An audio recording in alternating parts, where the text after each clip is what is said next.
I want to tell you something that most English courses will never tell you. Go ahead. The amount of time you spend studying English matters far less than most people think. Really? Really. Because it is not about how many hours, it is about how consistent those hours are. And how deliberate. And most people do the opposite. They go through bursts, intense periods of study, 3 hours one day, then nothing for a week, then guilt, then another burst. The burst and crash cycle. I know it very well. We all know it. And here is what it does to your English. Almost nothing. Write yes in the comments right now if you have been in this cycle. Tried, stopped, tried again, stopped again. Just the word yes. Because today, we are breaking that cycle. For good. We are showing you how to build a daily English practice that actually sticks, using only 10 minutes a day, and the self-discipline to protect those 10 minutes. 10 minutes. That is all. But 10 minutes every single day is worth more than 3 hours once a week. And by the end of today, you will understand exactly why, and exactly how to build it. Stay with us. I'm Emma. I'm Max. This is Real Life English, the podcast. Let's go. Okay, let us start with the science. Because I think once you understand what is actually happening in your brain during consistent practice, the 10 minutes will feel non-negotiable. Non-negotiable means not up for discussion, not optional, required. Your brain learns language through something called neural pathways. Neural pathways are the roots in your brain that connect sounds, words, meanings, and responses. The more you use a pathway, the stronger it becomes, the more automatic. Like a path through a forest. The more people walk it, the clearer it becomes. The more obvious, the faster you can move through it. And the less you walk it, the more it grows over, the more it disappears. And this is exactly what happens when you study English in bursts. You walk the path intensely for a few days.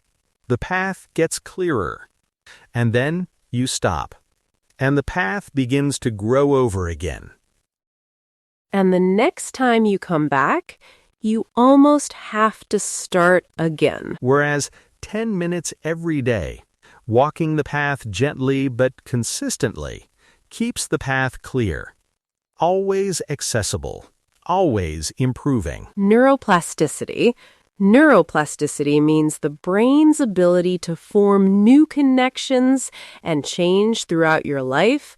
Neuroplasticity works best with consistent daily input, not occasional, intense input. Small. Daily. Always. And here is the other reason 10 minutes works. It removes the biggest obstacle to practice. Which is? The feeling that you do not have enough time to practice properly. And so you wait for a bigger window. And the bigger window never comes. 10 minutes removes that excuse completely. Everyone has 10 minutes before the day starts, during a lunch break, before sleep. Excuse. Excuse means a reason you give for not doing something. And I say excuse, not judgment. Because the feeling is real. The busyness is real. But the 10 minutes is real too. And it is enough, more than enough, if protected consistently. Maybe you know this feeling too. You told yourself, I will practice properly when I have more time. And more time never came. And the English stayed exactly where it was. Stop waiting for more time. Protect 10 minutes. and make those 10 minutes count. Starting tomorrow, not someday, tomorrow.ok.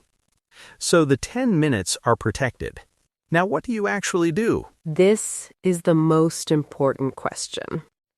Because 10 minutes of the wrong practice is 10 minutes wasted, and 10 minutes of the right practice changes everything. What is the right practice? The right practice is output. Output means language you produce yourself, speaking, writing, saying things out loud, creating English rather than just receiving it. Most English learners spend 90% of their practice time on input, listening, reading, watching. And input is important, necessary, but it is not enough on its own. Because input trains your understanding, and output trains your speaking. And the goal for most learners is speaking. Real, natural, confident, spoken English. And the only way to train speaking is to speak. So the 10 minutes should be speaking. Out loud, every day. And here is the 10-minute structure that works best. Minutes 1 and 2, warm up. Say something in English. Anything. Describe where you are, how you feel, what you can see. Just get your mouth moving. Like stretching before exercise. You are not doing the main work yet. You are waking up the system. Minutes 3 to 7, the main practice. And this is where the magic happens. What is the main practice? You choose one topic, any topic, and you talk about it out loud for 5 minutes without stopping. Without stopping? Without stopping. Even if the words are imperfect, even if you pause and search, even if you say something wrong, you keep going. Because stopping and correcting yourself is the enemy of fluency. Fluency lives in the continuous forward movement, not in perfection. Fluency is not about speaking perfectly. It is about speaking continuously. Say it again. Fluency is not about speaking perfectly. It is about speaking continuously. And 5 minutes of continuous imperfect speaking does more for your fluency than 30 minutes of careful, perfect sentences. Because the brain learns to produce language under realistic conditions. Real conversations do not give you time to construct perfect sentences. They require you to find words quickly. Connect ideas fast. Keep going even when it is not exactly right. And that is the skill the 5-minute talk trains. Minutes 8 to 10, cool down.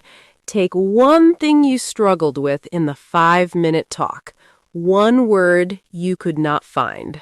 One sentence that came out wrong. Look it up. Say it correctly. Say it 3 times. You are not drilling. You are closing the loop, filling the specific gap that your practice just revealed. And tomorrow, that gap will be a little smaller. Warm up. 5-minute talk. Cool down. 10 minutes. Done. That is your daily practice. Every day, .ok. Now the harder conversation. Because knowing what to do and actually doing it every day are 2 completely different things. And this is where most people fail. Not from lack of knowledge, from lack of self-discipline. Self-discipline means the ability to make yourself do something even when you do not feel like it, even when motivation is absent, even when the day has been hard and the sofa is calling. And self-discipline sounds difficult. It sounds like forcing yourself, like willpower. But real self-discipline is not about forcing. It is about systems. Systems? A system is a set of conditions you create in advance that make the behavior easier to do. You remove the obstacles. You reduce the friction. You make doing it easier than not doing it. Friction means resistance. The things that make something harder to start or continue. And most people fail at daily practice not because they lack willpower, but because they have too much friction in the system. For example, if your English practice requires you to find your notebook, open a specific app, sit at a desk, and have complete quiet. The friction is enormous, and any day when one of those things is missing, you do not practice. But if your practice is open my mouth and talk for 10 minutes wherever I am, the friction is almost zero. Almost nothing stands between you and the practice, and almost nothing means it almost always happens. So the first self-discipline strategy, habit stacking. Habit stacking means attaching a new habit to an existing one so the new habit happens automatically as part of a chain. You already brush your teeth every morning. You already make coffee. You already commute or walk somewhere. Attach the English practice to one of those. After I brush my teeth, I talk in English for 5 minutes. While I make coffee, I narrate in English. During my commute, I listen to English. The existing habit triggers means starts automatically. The existing habit triggers the new one. You do not have to remember. You do not have to decide. The system runs. Second, self-discipline strategy. Make it non-negotiable for just 30 days. Just 30 days. Not forever. Just 30. And here is what happens at the 30-day mark. The habit is formed. The pathway is clear. The practice feels natural, normal, like brushing your teeth. And once it feels normal, it requires almost no willpower to maintain. Because habit is the absence of willpower.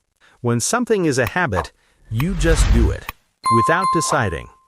Third strategy, track it.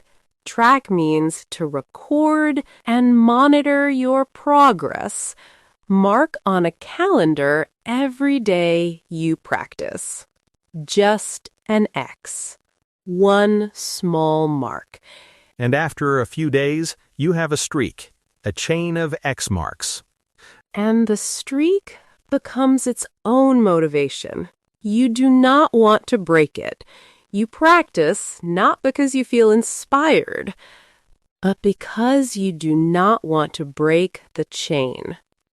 This is called the chain method. The chain method means building a visible streak of consecutive days that you are motivated to protect. And it works for almost everyone, because seeing the progress made visible makes the progress feel real. Maybe you know this feeling too. You started something with good intentions, and then missed one day. And somehow, that one missed day became a week, and then a month. Because the chain broke. And rebuilding a chain feels harder than maintaining one. So do not break the chain. 10 minutes, every day. Mark it. Protect it. Grow it. And on the days when you genuinely cannot do 10 minutes, do 1. Just 1 minute. Say something in English. 1 sentence. Out loud. The chain is unbroken. The habit is maintained. And tomorrow you can come back fully. 1 minute on the hard days.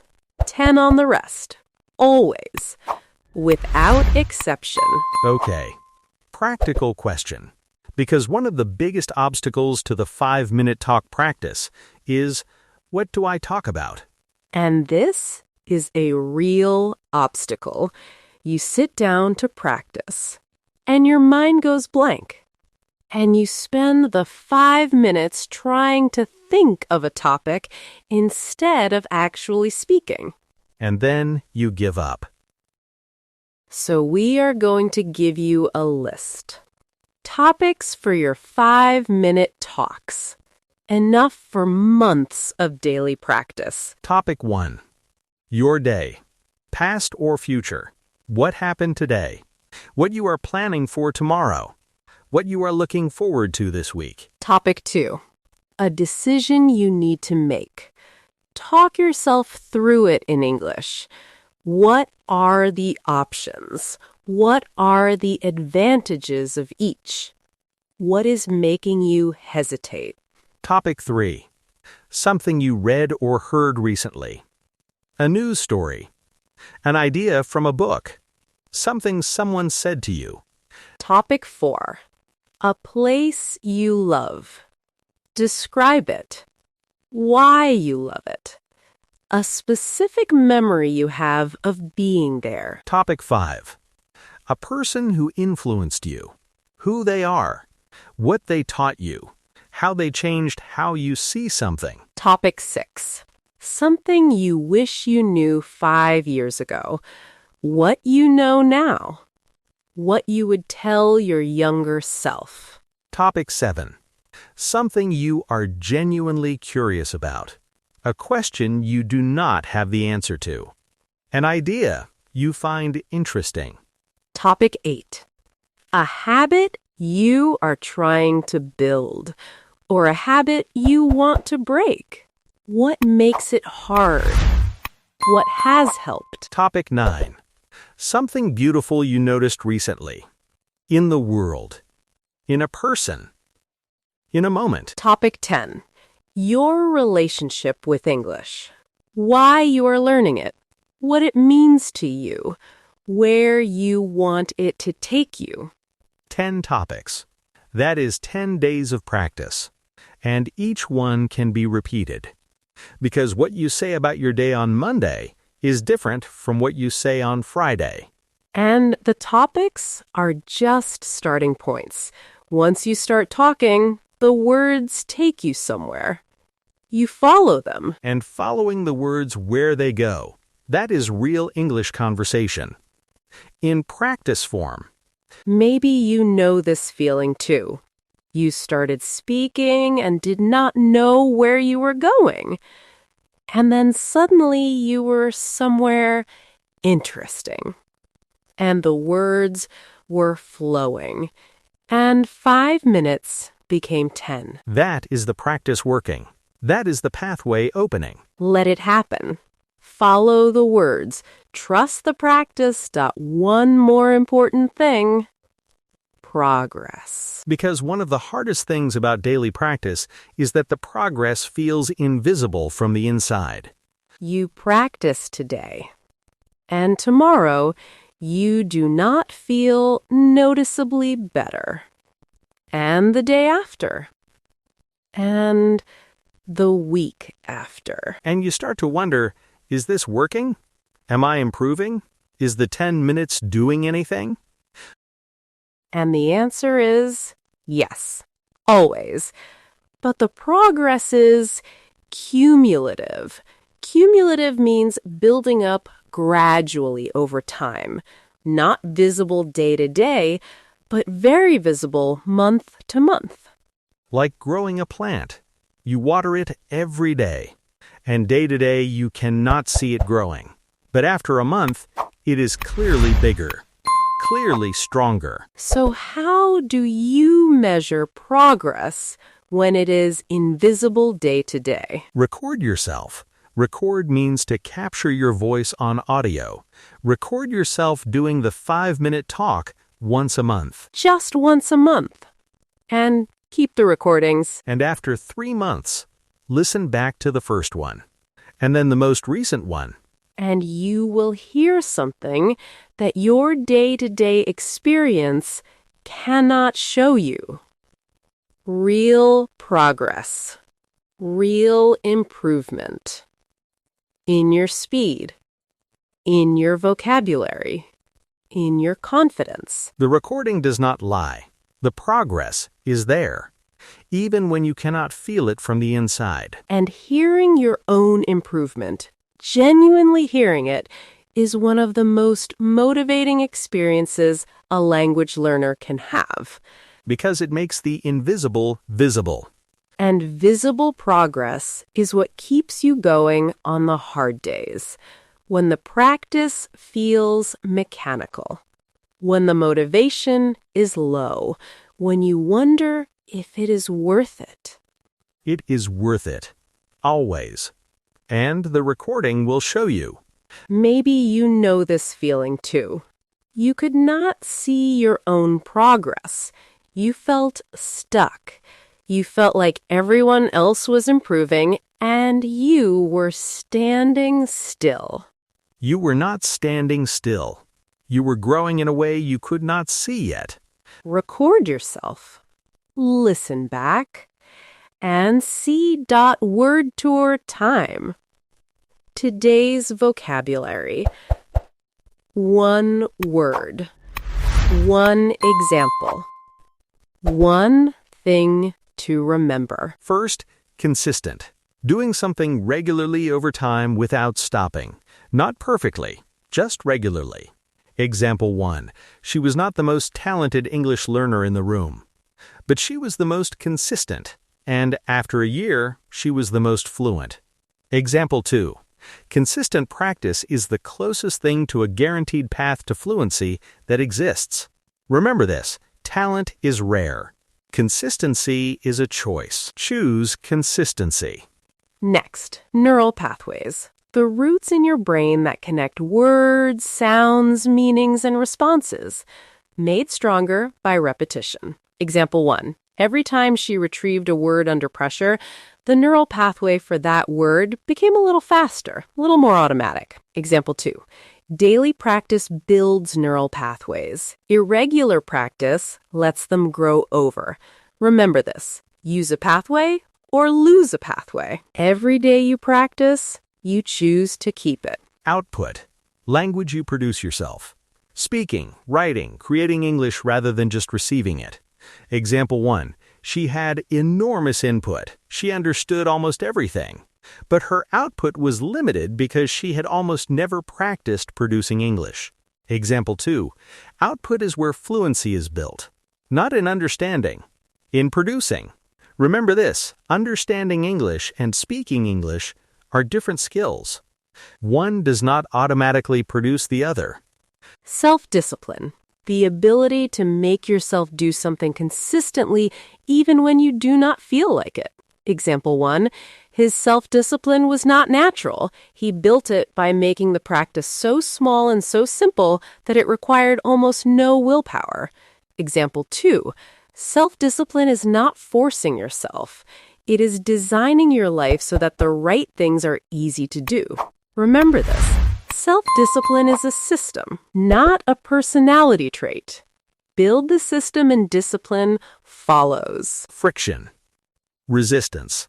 The things that make something harder to start or continue. Example 1. She reduced the friction on her English practice to almost zero. No equipment needed, no special location, just her voice and 10 minutes. Example 2. High friction kills habits. Low friction protects them. Remove every obstacle you can. Remember this, make the good thing easy. Make the bad thing hard. Friction is the design tool. Habit stacking. Attaching a new habit to an existing one so the new one happens automatically. Example 1, he stacked his English practice onto his morning coffee. The coffee triggered the practice, and it became effortless within 2 weeks. Example 2, habit stacking works because you are borrowing the power of an existing habit to launch a new one. Remember this, find your anchor habit. Attach the English practice to it. Let the existing habit carry the new one. Non-negotiable, not up for discussion, not optional. Required regardless of circumstances. Example 1, she made her 10 minutes non-negotiable for 30 days. By day 31, it had become simply what she did every morning. Example 2. Making something non-negotiable removes the daily decision. You do not ask whether you will practice. You just do it. Remember this. Decide once. Then just do it. Removing the daily decision removes the daily resistance. Cumulative. Building up gradually over time. Not visible immediately, but significant when measured across months. Example 1. Her progress was cumulative, invisible day to day, but unmistakable when she listened to recordings 3 months apart. Example 2. Trust the cumulative process. The improvement is happening even when you cannot feel it. Remember this. Growth is invisible until it is obvious. Keep going through the invisible part. Chain method. Building a visible streak of consecutive practice days that you are motivated to protect. Example 1. He used the chain method, an X on the calendar for every day he practiced, and went 100 consecutive days without breaking it. Example 2. The chain becomes its own motivation. You practice not because you feel inspired, because you do not want to break it. Remember this. Make the streak visible. Protect the streak. The streak will protect your progress. And our last word, retrieve. To find and bring something back from memory. The active recall of what you have learned. Example 1. The more she retrieved a word, used it in sentences, said it out loud, applied it in conversation, the faster and more automatic the retrieval became. Example 2. Retrieval practice is the single most research-supported learning method. Use what you learn immediately, every time. Remember this. Reviewing is good. Retrieving is better. The difference is everything. Your turn. Right now. Here is your sentence template for today. Say it out loud. Fill in the blanks with your real situation. Here it is. I am going to practice English for minutes every day. I will attach it to blank, the existing habit, and I will track it for days without breaking the chain. Say it now. Out loud. Your real commitment. Your real numbers. Your real existing habit. Pause. Say it. And your comment challenge. Write this in the comments in English. My daily English practice will be minutes. I will do it after blank, your anchor habit. Starting blank. Today? Tomorrow? This week? Write it. Right now. In the comments. In English. Because a commitment written publicly is a commitment made real. And real commitments become real habits. We read every single comment. Every one.we are at the end. And I want to leave you with one thing. Go ahead. 10 minutes every day is not a small thing. It is everything. Say it again. 10 minutes every day is not a small thing. It is everything. Because 10 minutes every day is 36 and 50 minutes a year. That is 60 hours of speaking practice, built from 10 minutes at a time. And 60 hours of consistent, deliberate speaking practice is transformative. Genuinely. Fluency is not about speaking perfectly. It is about speaking continuously. And 10 minutes every day builds exactly that. Continuously, cumulatively. Really. Warm up. 5-minute talk. Cool down. That is your practice. Tomorrow morning. Your comment homework. Write your daily practice commitment in the comments. What you will do. When you will do it. For how many days. And if this episode gave you something real today, share it with one person. Someone who has been waiting for the right moment to start practicing. The right moment is 10 minutes from now. Thank you for being here. I'm Max. And I'm Emma. 10 minutes every day, starting tomorrow, and we will see you in the very next episode. Bye for now. Bye!